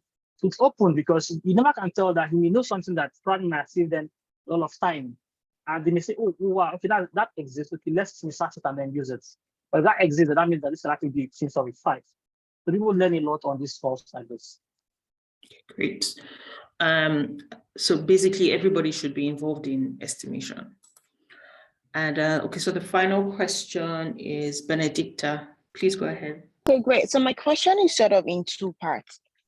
So I saw in an ideal ticket that you opened, so when you added subtask, you had a task for the back end and a task for the UI implementation. But then when you were doing the planning poker, you only selected task and not subtask. So I'm assuming that during the estimate, you're estimating the time it would take for both the UI implementation, the back end and getting the endpoint, and then the integration. Right? So assuming that's correct. Now my challenge is currently when I write Jira tickets, I separate UI implementation tasks from backend tasks. And sometimes I even have to do like a separate task for integration and reassign it against the front end guy. But now when you talk about assigning tickets, you're like, we don't really need to assign them. We just leave them on the backlog and whoever is available at the time to pick them up finishes what they're doing and then goes back to pick them. Now, in the case where I have merged the ticket and then had subtasks for both UI implementation and backend, and so in my experience, right, the UI is always like way ready before the endpoints are ready for integration. So what happens when the UI is available? So the front end guy picks up a ticket that also has a backend side to it, but now the backend is still like a couple of days to go before they're able to pick up that particular ticket. So most importantly, once you have to understand, the first thing is that the workflow, right, for engineers has to be, there's a very collaborative effort. So in sprint planning, people want to mention things like dependencies. That's a very key part of sprint planning. Mostly sprint planning too, if you break them like I do. Yeah. Now, when you break, like for the tasks I broke down to the front end and back end consistent, when they're estimating, let's start with estimation. When they're estimating the main story itself, they are both talking about the amount of work. Because it's front end, they understand what the back end guy will do, just like you don't do it, right? Like every engineer understands what the other person will do because they work hand in hand. They talk to themselves a lot. So they can both estimate easily. This is like 2 times as complex as this. Don't forget that the estimation is not on an hour basis, it's on a complexity basis, right? And as funny as it seems, it's very hard to enter something that hits something that has 5 times complexity. It may mean that ticket needs to be broken down again, like more more user stories. Now, when it comes to assigning and the workflow, right, in terms of picking things up, and I'm going to show that. So part of this action location would actually be in what I show you board itself very soon. But you find out that the front end person picks up his own front end parts, right? And that's why you what's the word now? You have to ensure that you have tickets, you have to gauge your engineer and say, okay, I have 3 front-end guys and 2 back-end guys. So I don't want to bring in things that are too front-end heavy, right? And then the back-end guys are idle at some point of the sprint. You want to be able to like measure that effectively. But when the front-end guy comes and they pick the subtask, not the story itself, we'll see how I would arrange the board in a bit to show you how we can actually arrange your tickets on your board based on subtask level, not story level. So it means that someone can actually pick up 3. So 3 things can actually be ready for QA and they are front-end related, right? And the back-end side is probably just starting. Something can also enter blocks because, okay, I'm done with the implementation, but I'm currently blocked from implementing the API because the back-end guy is still working on his own part. And that's fine. You can now move to something else on the board as well. You see, sometimes I've seen cases where you have spillovers, and the spillover is not the full ticket. When the UI is done, the backend API just got completed, but the API implementation is not yet done. And those cases also happen as well. So there are cases when I even like break down tickets and say, okay, you know what, the front end part should be what is done in this particular sprint, and the API part should be done first. I always try to arrange my API tickets first sometimes, right? So with time, you come to learn more about your team and about team dynamics, because sometimes your backend guys are way faster than your front end guys. So want to ensure that you always have their own tickets written and like available before the front end guys even start to. Because it always makes work easy for the front end guys, right? There has also been a time too where we worked on something and the front end guys needed to understand what the API will look like, so they can actually start writing their entire code with those mock API samples, right? So the back end guys had to spend maybe like 1 or 2 hours to first write a mock sample of, okay, this is how the API looks like when I'm done. But the API took them about probably like 2 days to complete, like 2 full days to complete and test, like thoroughly. So you see that the front end guys didn't have to wait for that. The back end guys gave them what they needed immediately to just get their own work started, and then now started working. So by the time the back end guys were done, the front end guys could now pick up their own and easily integrate, because they are already done like maybe 40% of the work already with that mock sample that they got on that first week. So at a PM, you have to learn the lingo of the developers and understand more about, if it's a technical company you're working like with really technical product, understand more about like how each of them touches hands, right? And that's why in some companies that you have general managers, a lot of your stress is taken off you, because that's what your manager will do, helping orchestrate this entire thing. You're an orchestrator, so you have to ensure that you understand, okay, what is the best way I can put these tickets together that we can deliver on time and have value. Sometimes you may not have complete value to release until after 2 sprints, right? So that's about being a PM. My next session is engineering workflow and automations, right? And then after then I'll talk about customer success alignment with product and engineering teams. Those are really important things I think a lot of people would love to see. So let us talk about automations first. Now I'm going to, So I'm going to first start with, this is my board, right? And this is my screen board. And I already have a couple of columns here. So when you start a Jira project afresh, you would only see, to do, in progress, and done. Just like, I think 3 major columns, that's what we see. Now, I create more columns based on my workflow. And I've created a lot of more columns in other projects as well. This is like my most easiest workflow I have, which is to do, in progress, blocked, in code review, QA ready, QA field, ready for deployment, and done. Now I'm going to explain them real quickly. So to do items that have not been picked up at all. Ideally, nobody should have a ticket here and that's assigned to them.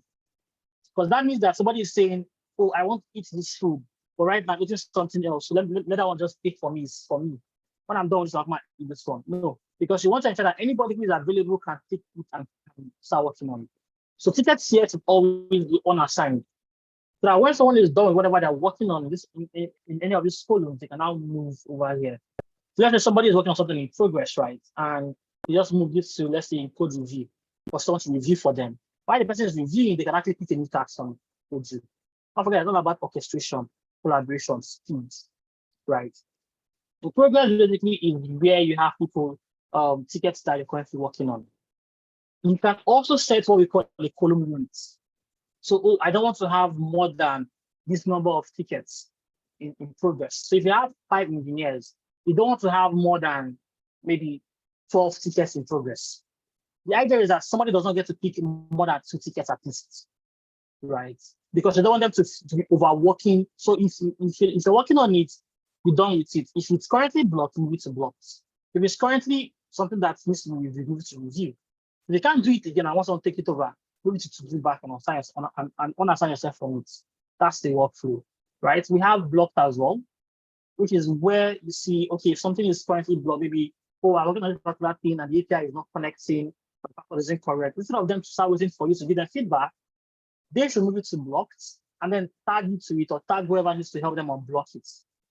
If I come to my own board, my team, and I see something in blocks, and there is no comments in the ticket, right, saying, oh, at Derek or at Emmanuel, please help me and get this thing done so I can actually complete this ticket.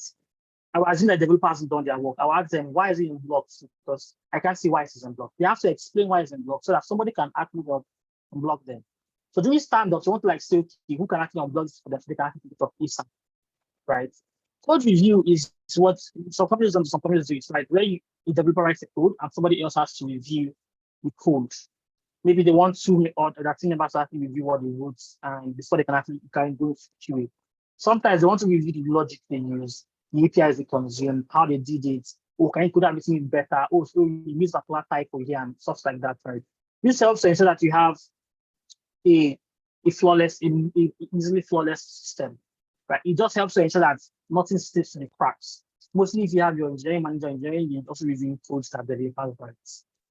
QA ready is where they move tickets to once the item is ready to be tested. Once it moves here, you can actually get automation that sends a notification to the QA person on Jira, saying, listen, we have a new ticket for you to actually go and test. Now, if the person tests the ticket and it failed QA, maybe they didn't pass all the test, they might also leave a comment on the same ticket and move it to QA fail. If it passed QA, then they're saying, listen, it passed QA, it is okay, it is all completed. Let's move it ready for deployment. And this is where it ends up being reviewed on the sprint review call before it's now moves to done, right? And this is the workflow. If you go to your top right and you click on this three-dotted icon, you see the ID, the text manage workflow. Click on manage workflow. You would see the workflow that is created. Now, in my own case, I created my own workflow, right? Which is exactly what I explained here.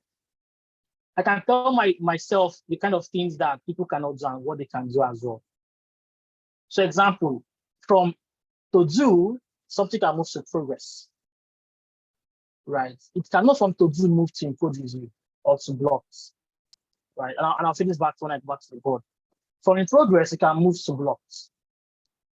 From in progress, it can also move to do. It can also move to code review, right? The same thing applies for from the code review. It can move to QA ready. On QA ready, it can move to ready for deployment. It can also move to field QA, which now has to go back to in progress. So let me just quickly show it, right? So if I take an item from here, so that I can move it to any place except this in progress. So, okay, I want to start it. It's actually now moving to in progress. Once I want to move it next, I can move it to either back to do, to blocked, or to code review, right? At code review, I can try to move it to QA, or back to blocks, or back to in progress. And then from here, I can move it to QA field or ready for deployment. I can move it to done, so from QA ready. So either it failed QA or it passed QA. If you pass QA, it moves ready for deployment. If you fail QA, move it to QA field. And then from here, it can now move to done, which is completed. So once it's completed, you see that Jira puts a good sign on it, meaning that it's actually been done. And don't forget that for it to be done, so during sprint review, right, for it to be done, it must have met all the definition of done as a ticket. So you normally move it to done during sprint review because you're like, okay, it actually is fully done. There's nothing else that is actually dependent on it. Now, when you're done, you can now complete your sprints. So let me just create a very quick project then, because I can't do sort of that one already. So let's make it very quick. I think we have almost running out of time. Okay, so let me see. Okay, so team managed projects is fine for me. Let's call this one test project and create projects. So it's been created. So you can see, right, as usual, you have the to do, in progress and done, which is the default. So to create a new section, you can just click and create column, and I can create blocks. So let me create only just blocks, and I have to just arrange it. Right? So I arrange it down here. So this is the flow. To do progress blocks done. But I want to just decide what exactly moves from where to where. Let's say I also have let's say I have review, right? I have review. So let me put a new one called review, just to add more spice.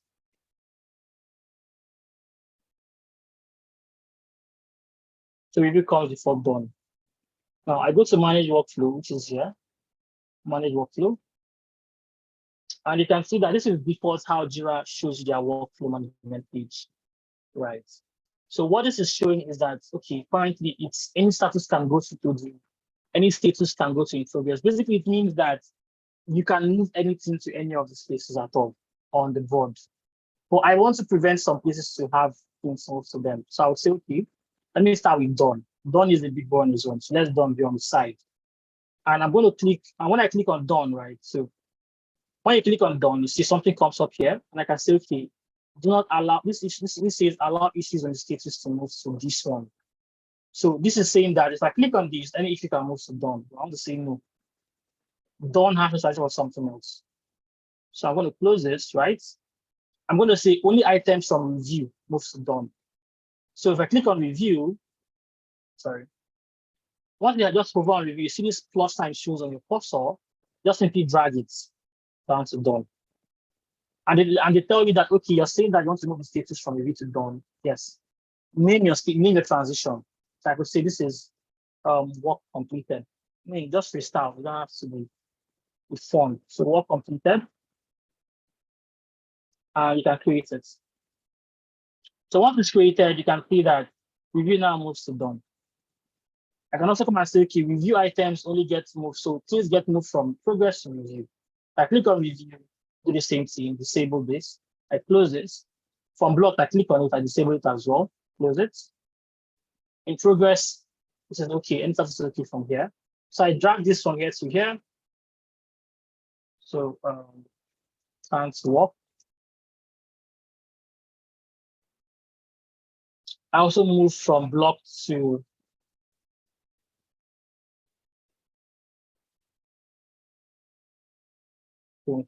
so I also move from blocks back to in progress. And I say unblocked. So what this means now is that somebody can move something from in progress to blocked and move from blocked back to in progress. They cannot move from blocks to review or from blocks to done, right? Like I say, okay, for in progress, I can move from in progress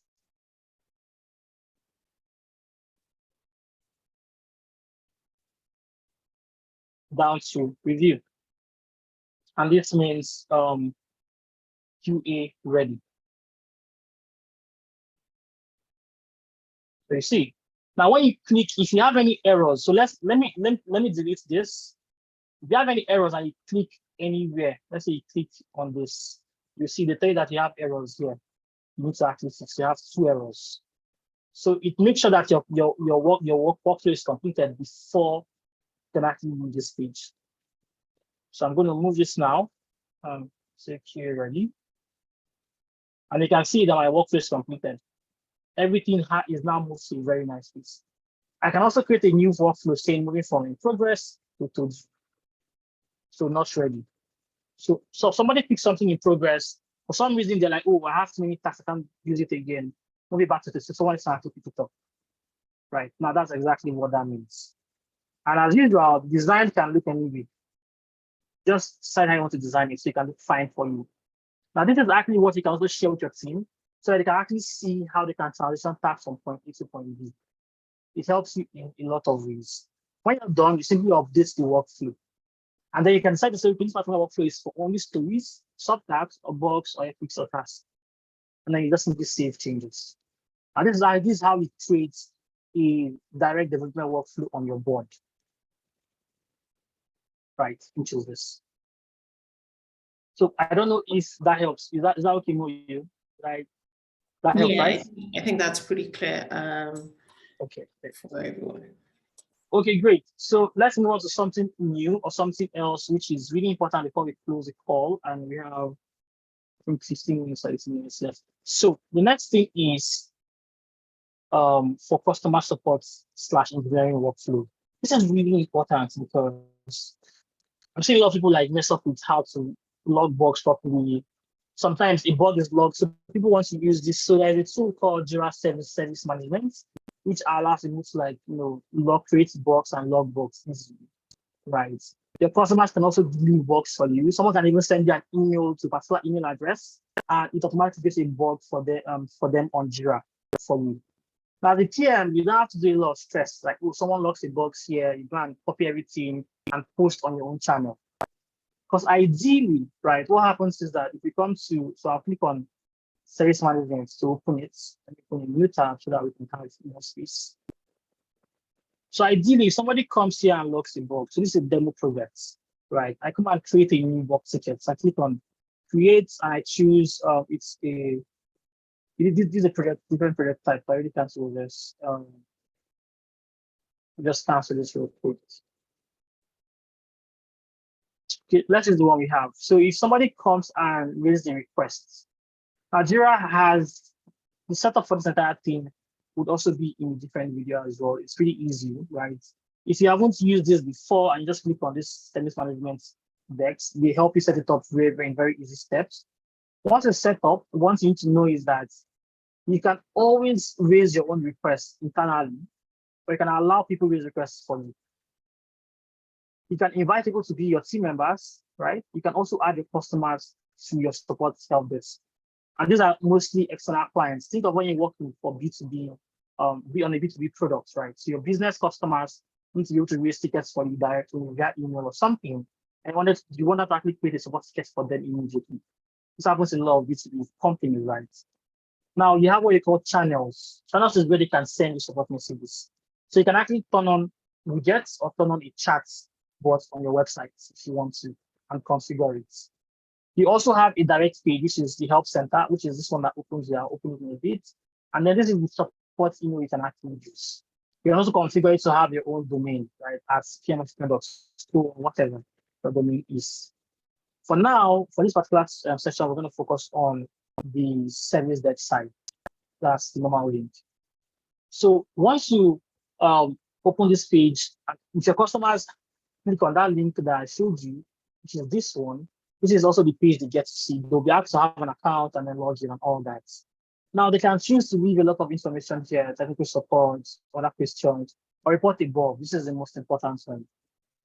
So when they click on reporting the bug, right, we'll ask them the summary of the bug and the symptom or the problem and attachment. So is it a file, is it a video, is it a link, whatever. And they can actually send it to you. Now, in typical scenarios, right, when you haven't created automations, I've already created one, so I don't want to send it yet. When you haven't created automations, what happens is that when they create a bug, it shows up here, but it does not show up on your backlog. Because your backlog, this particular project is a different project from this. This is a customer support project created with Jira Service Desk. This is your normal main engineering. This is where engineering team works on. You want to ensure that you can connect both of them together so that you can always get tickets, bug tickets that are created in your backlog, and then you now get to prioritize them. You can also add automations that also send you notifications via email or via Slack when a new ticket is created. These are also very easy to do. And the most important one that people don't have to do is automating creating tickets or duplicating tickets from the support channel to your engineering channel itself. I use it a lot and it actually works wonders for us. Now, the first thing first is you simply go to settings, which is here, and you simply, when you load, you scroll down to automations, which is here. Now, I know there are very, very detailed tutorials out there that talk more about Jira Service Deck, so you can use any that you see fit. Now, automations focuses on creating Jira automations, which is really, really, really easy for you to use. Now, you can see that I created 2 automations. One of them says when a comment is added, update the status. Right? You click on this, you get to see the details of it. So it's saying, oh, when a comment is added, right, it does a kind of thing and says, okay, it's waiting for support. So it checks, okay, who added the comments? If the customer added the comments, right, waiting for support. If we added the comments, right, then it turns waiting for customer support instead. This is very tricky. I think this particular one comes by default with every what do you call it, with every support project it creates. Jira puts it in here by default. It's actually very robust, right? Now you can also actually build your own. This first one here, I built it myself. Now this first one is saying that when an issue is created on this support project, duplicate the issue for me on my engineering projects. That's what this is saying, and it's very simple, right? So you say it's very simple, just 2 steps. I wanted to make sure that everybody really understands it. So the name of the rule is the duplicate bug on main project. Now I'm going to recreate it again afraid so that we get to see how it was done. So the create automation, you click on create rule. You don't have to be technical to know how to do this. It's very straightforward. And then you ask yourself, okay, what is the trigger? What is the action that has to be done? So the action is issue created. And I click on issue created. I can save this. And the action is complete. You can put conditions. That's why you see things like if this happens, if this one does not happen. But in my own case, I'm being very straightforward, saying if it's created, something should happen, an action should happen. So I'm saying, okay, give me a new action. And what is the action? Clone projects. So if I search clone here, you see it here, clone the issue to new projects. So I'm going to click on clone, and I can choose what project am I putting this issue on. So I have to select the project from here, which is this my Baba software projects, right? Second thing I would do is to choose what is issue type. Now, ideally, you could easily say same issue or same issue type as trigger, but for some reason, there seems to be a bug on Jira. It's on their entire support channels. I don't know why. If you do this, your automation will not run. So you have to choose bug, right? Because this is actually a support channel. And then you can now redesign how the summary looks like. So you can see the summary says clone dash issue summary. This tag here is what we call some template tags from the Jira stuff. So if you click on more options, you and scroll all the way down. I don't think we show this here. Well, it's not shown here, but this particular thing is a tag. So Jira automatically puts it in for you. You don't even have to write it yourself. Now, the next thing I can actually do with Jira is you can update other fields. So don't forget that the person will not just, because when you say okay, clone issue, you will not add other fields. Jira will not take those fields as well. It's only simply clone just the summary, because that's what you can see here. So you need to say, okay, you know what, the person added an attachment, so clone the attachment as well. Also clone the description, which are key areas or key fields here. You can see summary, this is a description, and these are attachments. So these are actually things that we need to clone. If you want, you can also clone the person's full reporter. So you can type reporter and you see it, reporter. When you're done, you simply click outside. Now, the first thing you need to do is, you see that the attachment is saying, okay, I'm going to copy attachment from current issue, which is good. Second thing is description. You can choose to say, okay, you want to put your own custom description, or you can copy from current issue. So this automatically copies the description in the bug that was created and puts it in a new ticket on your engineering project, which is exactly what you want to do. The same thing for the reporter. You can say, you know what, make the reporter to be automatically me. You see, or copy the reporter from the current issue. I prefer this because this makes the reporter to be myself, who's the PM, right? I don't want to copy the clients because they are not part of our current software board. And when you're done, you simply save changes. Right?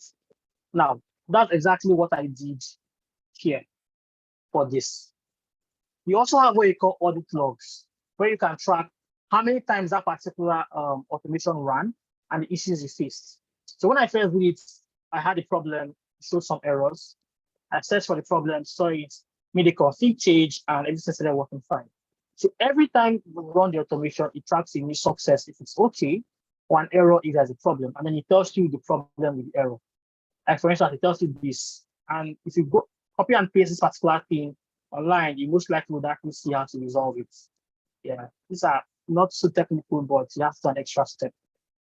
So let's try this out in real time. I'm going to create a new summary or a new box ticket which says test ticket 1, right? The description would say this is a test ticket, right? An attachment is simply going to be, let's add something from here, something lighter. And once it's done attaching, I'm going to actually click on send. Now, this automatically creates tickets for me, right? So if I go back to my project or my customer support side, you can see tickets here have been created. And if I go to my backlog, my journey side, you can see it here as a clone. Part of my automation rule also automatically adds this particular ticket, as this links the ticket to the support ticket itself. So it does a linked issue for the ticket itself. So on the engineering, on the software side, the customer support side, if the customer support agent moves the ticket to, let's say, in progress, right, you would actually see it updated there. So I'm going to ignore this and just quickly start progress. You will see that this ticket, this particular feature will change once you load the page.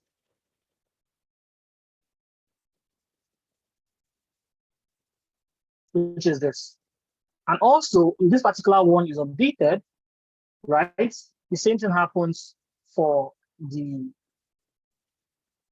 link issue here as well. So this way now, the support team doesn't have to always text you on Slack or message and say, oh, there's a new bug, oh, there's a new bug. We don't have to do that. They focus on their own support projects. And whenever they create a new bug there, it comes to your own engineering projects.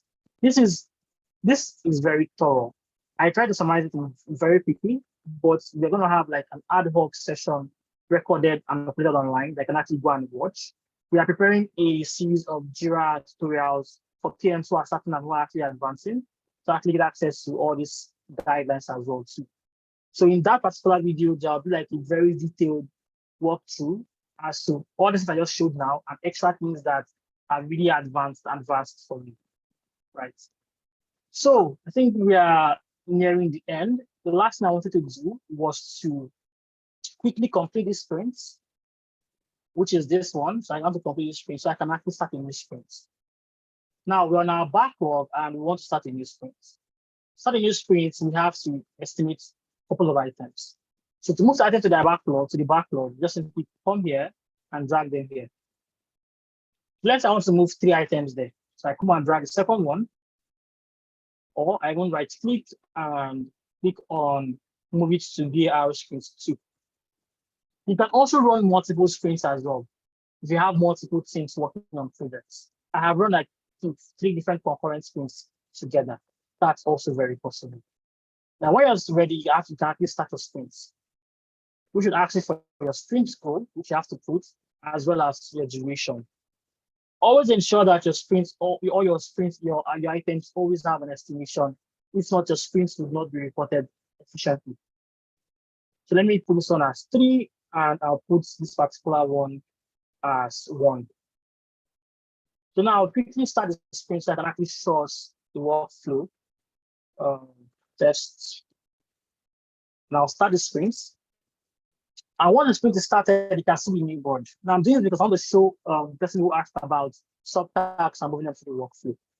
Currently, your board is arranged and grouped by nothing. It's the default. This is the default arrangement by stories. But you want to come and modify this to the subtasks if you have ticket with subtasks. So that way, somebody doesn't have to come and move just the ticket. You can just simply come and move this one alone. So I can move this, become the front-end guy, and assign it to myself. Right. Because when you're doing daily stand-ups, all you want to focus on is, okay, Derek, let me see what you're working on. So you click on my name and you can see everything that is linked to Derek, which is going to be on the board, and asking me, okay, what's progress of this and progress of that? So this is the basis of handling Jira workflows and automations. So we have the report section, which is here. Now, once you start your sprint, once you've had a sprint, at least 1 sprint, you'd always see, initially, I think you see like 3 different reports But then once you start doing multiple sprints, you see a lot of other reports, right? Now you have the burn-up reports, you have the sprint rundown charts, the cumulative flow diagram, cycle reports, deployment frequency reports. There are actually others as well, based on project types. Now, the most important one that I think you always need to look at is a sprint burn down charts. And you can see this based on the report timeline. I'm going to look for an image now because I don't have a live project to show us. So let's see sprint burn down charts. Then we use the image to explain how it's going to look like, or sometimes how it can look like. Right. Now, okay, good. I think this works. So if you look at my Jira board, you can see that this is how my own report is showing, right? This is my sprint 2. Let me go to sprint 1, which has ended. And this is how it basically should nothing because everything happened in one day. So it basically calculates story points on one axis and date and time on another axis. Now, ideally, if you run a sprint for like, let's say 1 week, 2 weeks, you would have a more decent line because every single day you have story points that are reducing, right? Now, the first thing that you need to understand is when it comes to your reports, right? You would always see that this is Jira tells you, okay, based on the number of story points you have, we estimate that you spend time knocking them off like this. These are the days that you do not have anything you're doing. So this is most likely a weekend, this particular period. This is also a weekend, so it's grayed out. So weekends, they are not working, so it's basically a flat line. So ideally, you should be going down like this. You may not have a perfect line, a perfect slope, the same way Jira gives you. So Jira gives you this perfect line. Look at the one I have on my board for sprint 2. We just started. You see there's a perfect line. So Jira is saying, listen, guy, for the particular number of points you have, which are about 5, right? Which are about 5, you need to actually move like this, right? But it may not happen that way. Yeah. So you see that sometimes you see people take a while before they work on something for 2 days, nothing was moved to completed. Jira calculates items in to-do versus items and other tickets versus items in done. So until it's done, you will not see anything go down. This is why your tickets or stories need to be as lightweight as possible so that they can be moved to done very quickly. It's all a risk. Yeah. Now you can see that at this particular point, see this point 2. At this particular point, anywhere you say spike up, this means that something new was added to the load. Right. In the extra session tutorial we'll do and upload on what do you call it? On YouTube, we are going to have spent like days to like get reports across number of days and then share that, right? So that one you see something more detailed. But it's gonna look like this. When you say spike up, it means that a new story was actually added to your entire list. So when you add something from the backlog, let's say you have 30 story points sprints, and you go take 2 story points on a box and add to your sprint without taking something away, that's where you get a spike like this immediately. You never go up, you always need to go down. So Jira is telling you that listen, they're not conforming to what we are meant to do. Also, you can see that on a day like this, on the 30th, which is this particular day, a lot of items were moved. So you see from the point of maybe 17 story points, it moved down to almost 9 story points. So things were actually closed very quickly on this particular day. And then this flat line here, because ideally you should actually go down like this, meaning that there is nothing remaining. But this flat line here means that you guys close the sprint with about 9 story points or thereabouts. So 9 items we are not done and will be taken to the backlog. Right. This is one of the most important reports in your sprint. This is also a report that you also want to use and look at every single day to do temperature checks.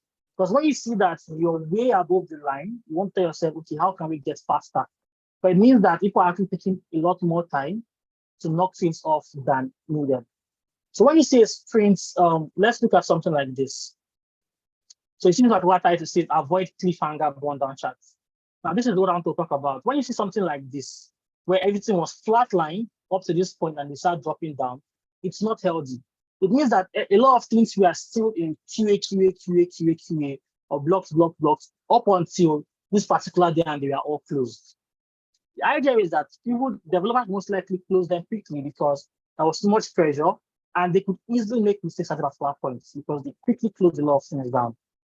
So as a PM, you shouldn't be having something like this. This means that there was no progress made to done.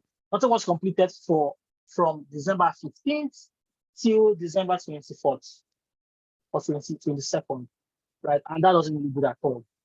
Ideally, every day, every 2 days, you're knocking something into done. The tickets have to be as light as possible.